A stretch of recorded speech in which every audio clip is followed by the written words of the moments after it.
So before we get started, I was recently accepted into Epic's Support a Creator program, so anytime you buy things like Platinum or V-Bucks or even a game, if you'd be cool enough to throw in itsElonia at checkout underneath that creator code, that'd be really awesome. It sends me a percentage of what you purchase and it will really help me to continue creating content for Dauntless and for whatever else may come. Thank y'all so much and let's get started.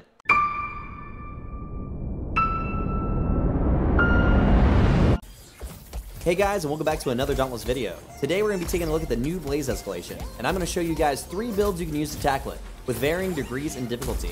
I've also been asked a ton on my stream lately to show what build I've been using for my repeaters, and so as an added bonus, I'll go over that at the end of the video. So Torgadoro, this guy is fucking nuts. I gotta give it to Phoenix Labs for throwing us some challenging new content, and I'll admit, my first few runs at this guy were anything but clean. I assumed the floor was gonna be made of lava and that fireproof, iceborne, and frost weapons were the way to go. I couldn't have been more wrong.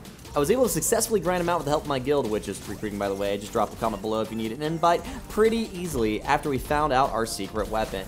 Skarn. Now I know what you're thinking, there's no way. Hellion and Riftstalker weapons are way better, and sure, they're definitely going to out DPS Skarn weapons every day, but that's only if you can survive to actually get to Torgadoro. He's really not even the most challenging behemoth added in this new patch. Sure, he can you if you're not fully prepared, but that's the entire point of this guide, to show you some builds and gear to use to face these new threats. So I've broken these builds down into a few categories.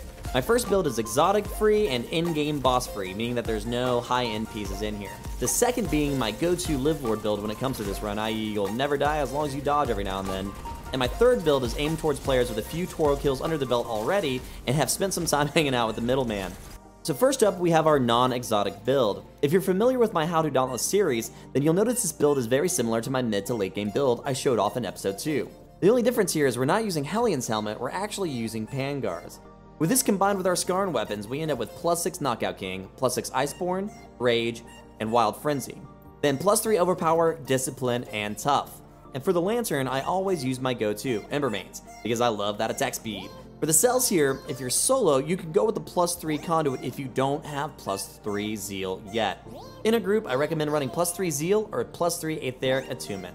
But why Skarn, you ask? The answer is simple, them tasty shields. I've gotten my shields up to 4K before with these weapons, and with Iceborne constantly healing you up, the only thing I ever have to worry about with playing this build is stamina, which if I was a better striker player that wouldn't be the case, but since you all know I'm a Chainblade main and I love that Skullforge, that brings us to my go-to LiveLord build. Now the gear here is pretty much all in-game gear, including Toro pieces himself and the new cell Zeal. Toro's armor having Knockout King and Overpower inherently is ridiculous. Rocking this build will net you +6 Iceborne, Knockout King, Overpower, and Wild Frenzy, with +3 Tough, Discipline, and Zeal. Again, I always run the Emberbane Lantern because I cannot get enough of that attack speed. The idea behind this build is to be a mobile as fuck tank that still hits like a truck, just a slightly smaller truck. Skullforge also plays a pretty cool part in the Toro fight himself, because while you're mounted on his head, the attacks you do take stamina, and well, Skullforge. +3 Tough coming in and helping with +15% healing done with a bit of max HP, Iceborne doing its thing, and Skarn shields make this the go-to build for anyone looking to turn this game into easy mode. And the last build I have for you guys today is my most vulnerable build, but still has a great deal of survivability because of Skarn weapons, but you just sacrifice a little bit of that survivability for a ridiculous upgrade in DPS. Again, this is for players that have killed this guy a few times, maybe you're just trying to get back and add him with some revenge or level up his amps or get his gear, whatever it may be. So altogether, you're rocking +6 Iceborne, Knockout King, Overpower, Rage, and Wild Frenzy, leaving your +3s to Discipline and Zeal. I did have a few people request I go over amps, so I figured I'd throw up my amp build here instead of making a separate video for it.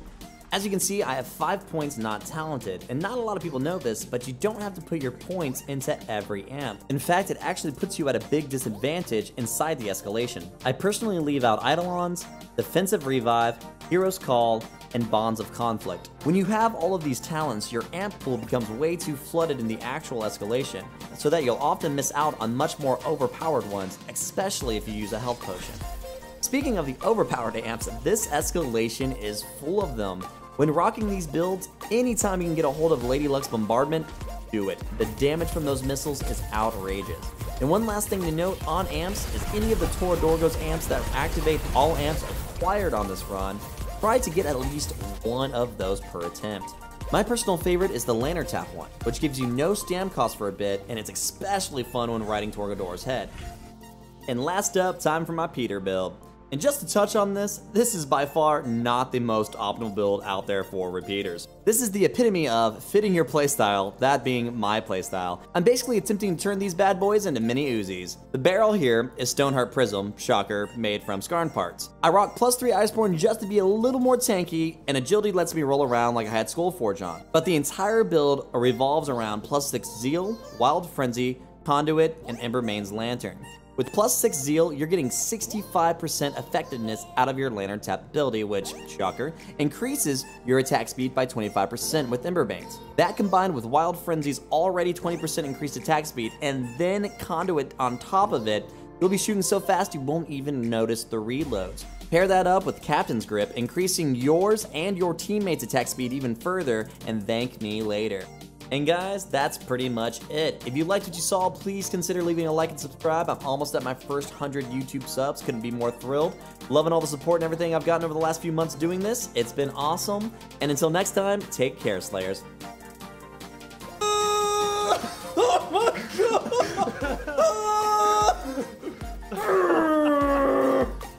He goes so fucking fast. Maybe we're doing full fucking speed builds. Oh my god. Dasher! They'll never take me alive.